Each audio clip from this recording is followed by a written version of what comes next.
घायर साहब, कोई बातचीत चल रही है यहाँ पर किसी भी तरह की? कोई वहां पर मीडिया में किसी तरह की खबरें कि आप लोग भी कुछ बातचीत की बात कर रहे हो कि ठीक है आप लोग खड़े हैं, डटकर मुकाबला कर रहे हैं अपने स्वाभिमान के लिए, लेकिन उसके लिए जिंदा रहना भी तो जरूरी है ना?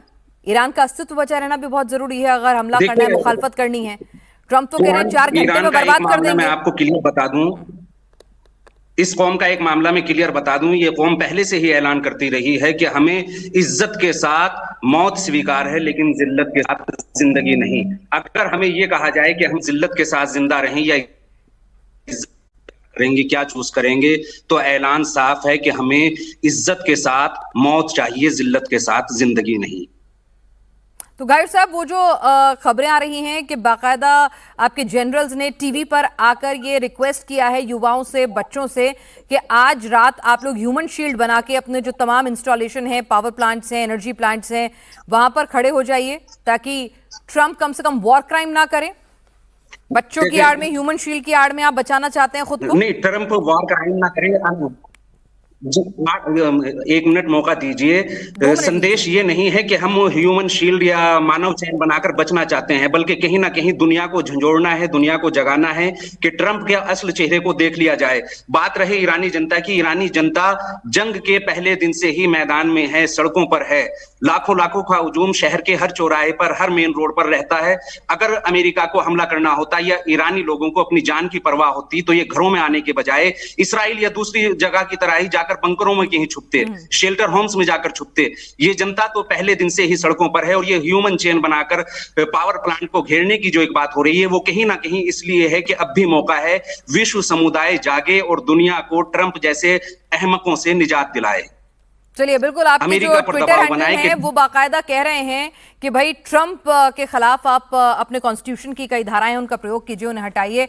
यहाँ पर आरजू, लग रहा है आपको कि ट्रंप किसी भी तरह से यहाँ झुकेंगे, या फिर भाई ठीक है उस शख्स के पास खोने के लिए क्या है? फजीहत जितनी होनी थी वो हो चुकी है पहले से। आप उन्हें अक्यूज कीजिए वॉर क्राइम का, अनएथिकल प्रैक्टिस का, वो कहते हैं मेरी मर्जी, मुझे कोई फर्क नहीं पड़ता। वो अपने दोस्तों की बुराई करने से नहीं बख्शते हैं, उन्हें कोई फर्क नहीं पड़ता। तो एक ऐसा इंसान जिसे किसी भी चीज से, सिर्फ अपनी जीत के अलावा किसी चीज से कोई फर्क नहीं पड़ता है, वो आज रुकेगा? देखिए, ट्रम्प के बारे में कि ट्रम्प क्या करेंगे ये तो शायद ट्रम्प खुद भी नहीं बता पाएंगे आपको। अगर आप ट्रम्प से भी पूछें तो उनको भी नहीं मालूम कि वो कुछ देर के बाद क्या डिसीजन लेने वाले हैं, क्या फैसला करने वाले हैं। लेकिन अभी मैं दूसरे पैनलिस्ट के साथ बात कर रही थी तो मैं टीवी की तरफ देख रही थी अपने, तो वहां पर जो न्यूज़ चल रही है वो ये कि जो रिलीजियस स्कॉलर्स हैं जो कि पाकिस्तान की गवर्नमेंट के साथ भी हैं, पार्लियामेंट के साथ भी अक्सर देखे जाते हैं, उनकी तरफ से कहा जा रहा है कि वो ईरान को अपील कर रहे हैं कि वो गल्फ कंट्रीज पर अटैक ना करें। मतलब ईरान ने हमारी सुननी है क्या? लेकिन बहरहाल हम अपनी तरफ से ये इस किस्म की बातें भी हमारे यहाँ चल रही हैं कि वो बताया जा रहा है टीवी पे मुसलसल के जी पाकिस्तान अब ये रिक्वेस्ट कर रहा है कि गल्फ कंट्रीज पर ईरान अटैक ना करे। तो बीच में वो जो मीटिंग हो रही थी, वो जो 1-1 घंटे फोन पे बात हो रही थी या रात भर बात हो रही थी, वो बात कहीं मुझे लग रहा है गायब हो गई है। और अब ये जो है वो मिन्नतें करने के ऊपर आ गए कि ईरान को, ताकि गल्फ कंट्रीज, जाहिर है कि अगर उन पर अटैक हुआ तो उनका नुकसान हमें भी होगा, चाहे वो सऊदी अरेबिया हो, चाहे कुवैत, कतर हो। तो डेफिनेटली पाकिस्तान उससे भी बचना चाह रहा है। लेकिन आरजू, पाकिस्तान में कुछ एक अलग ही हवा बह रही है। कभी वो कलकत्ता तक आने की धमकी दे रहे हैं, तो कभी वो सऊदी अरब को बता रहे हैं कि भाई आपसे कर्ज लेकर हमने आप पे एहसान किया है, आप जानते नहीं है हमने क्या कर दिखाया है। मतलब पाकिस्तानी कुछ अलग ही फ्लो में चल रहे हैं आजकल, क्या हो गया? नहीं, देखें, आप लोगों ने भी तो हमें बिजी कर रखा है ना। एक तो पहले ही ईरान और इजराइल यूएस की वॉर चल रही है, ऊपर से राजनाथ सिंह साहब उठ के कुछ भी कह देते हैं, कभी कह देते हैं तोड़ देंगे, कभी कहते हैं कि फिर से जो है ऑपरेशन सिंदूर 2 हो जाएगा। तो मेरा ख्याल है आप लोग भी थोड़ा सा स्टेटमेंट अभी रख लें, बाद में काम आएंगे। अभी हमें फिलहाल ईरान के साथ ही थोड़ा सा कुछ सेटलमेंट करने दें। हाँ, कहीं नौबत ना आ जाए सऊदी का साथ देने की और ईरान की मिसाइलें जो है सऊदी की तरफ जाएं साथ में पाकिस्तान ना जाए, ये भी एक टेंशन आए। प्रोफेसर अमिताभ सिंह, आपको ये डेडलाइन जो है फाइनल असॉल्ट वाली कितनी रियलिस्टिक लग रही है, या फिर लग रहा है अभी अखिल पराशर भी हमारे साथ चीन के साथ जुड़ेंगे, चीन से हमारे साथ वरिष्ठ पत्रकार, उनसे भी पूछेंगे कि भाई क्या चीन किसी तरह का कोई इंटरवेंशन कर सकता है? क्योंकि अभी अगर ईरान को कोई समझा बुझा सकता है तो उसमें सबसे बड़ा कंटेंडर चीन है, क्योंकि वही तो ईरान को सब कुछ सप्लाई कर रहा है, चीन और रूस। मुझे अब तक ये नहीं समझ में आ रहा है चीन क्यों नहीं आया है, क्योंकि चीन ने पहले सऊदी अरेबिया और ईरान की सुलह कराई थी, उनके डिप्लोमेटिक रिलेशन स्टैब्लिश किए थे। चीन बहुत बड़ा बायर है ईरान से ऑयल का, चीन बहुत बड़ा सप्लायर है उनको, जितने डेली नेसेसिटीज हैं उनका। तो चीन अब तक क्यों नहीं आया है। लेकिन चीन की भी ये स्ट्रैटेजिक, मैं कहूँ यूनिलैटरल, वो शांत है। वो इसलिए कि जानते हैं कि यहाँ पे अभी तबाही बर्बादी होने वाली है, और वो उस बीच नहीं आना चाहते हैं। कहीं ना कहीं वो पार्टी ना बन जाए उसके। कई बार ये होता है मीडिएशन में भी, आपने देखा है कतर पर बॉम्बिंग कर दिया इसराइल ने, जबकि कतर मीडिएट कर रहा था। ओमान पर बॉम्बिंग कर भी शुरुआत में ईरान ने, कहीं वैसा कुछ चीन के साथ ना हो जाए। लेकिन चीन का, हालांकि बॉम्बिंग तो नहीं कर सकता, लेकिन चीन को कहीं पार्टी ना बन जाए, इसकी भी डर है। बिल्कुल। लेकिन और यहाँ पर चीन ये भी जानता है ना सर कि अमेरिका का अगर एक वेस्टेड इंटरेस्ट ये भी था, अगर एक ऑब्जेक्टिव ये भी था कि चीन की जो पूरी एनर्जी लाइन है उसको चोक करना हॉर्मुज के रास्ते, सिर्फ ईरान को काबू में लाना या वहां पे रिजीम चेंज करना है, स्टेट ऑफ हॉर्मुज पर कब्जा करना, इतना भर इच्छा नहीं थी अमेरिका की। चीन को भी वो उसकी उभरती अर्थव्यवस्था को भी टारगेट करना चाहता था। मेजर जनरल भाटिया, अब जरा आपसे समझेंगे कि यहां पर जो अमेरिका है, अगर वाकई में वो अपनी पर आ जाता है, क्योंकि आप मिलिट्री माइट अमेरिका की जानते समझते हैं बतौर डिफेंस एक्सपर्ट, कितना वक्त लगेगा अमेरिका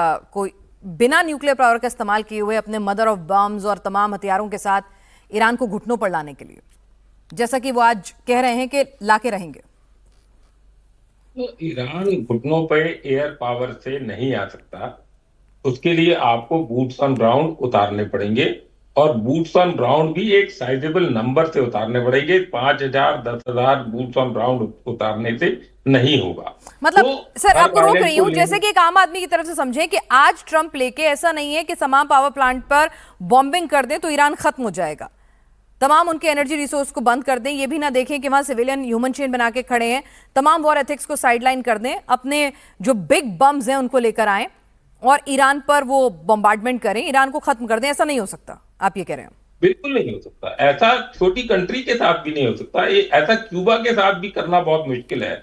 ये क्योंकि जो लीडरशिप जो वेनेजुएला में हुआ, वो एक बड़ा देश है जरूर, लेकिन वो कैपिचुलेट कर गया, और उसकी जो दूसरी सेकंड स्ट्रांग लीडरशिप थी या वाइस प्रेसिडेंट थे, उन्होंने संधि कर ली यूएस के साथ। तो इस तरह का यहाँ पर नहीं हो रहा है। इसीलिए वो रिजीम चेंज करना चाह रहे थे कि एक ऐसा फ्रेंडली या कोई पिलिएबल वहां पर रिजीम आ जाए जो हमारी बात माने। तो ऐसा तो कोई दिख नहीं रहा।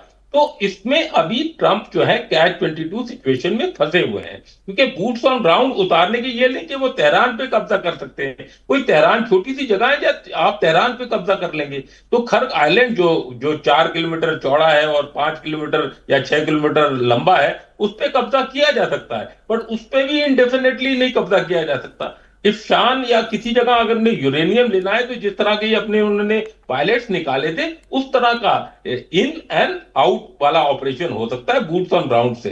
तो इसमें निर्णायक लड़ाई बहुत लंबी चलेगी।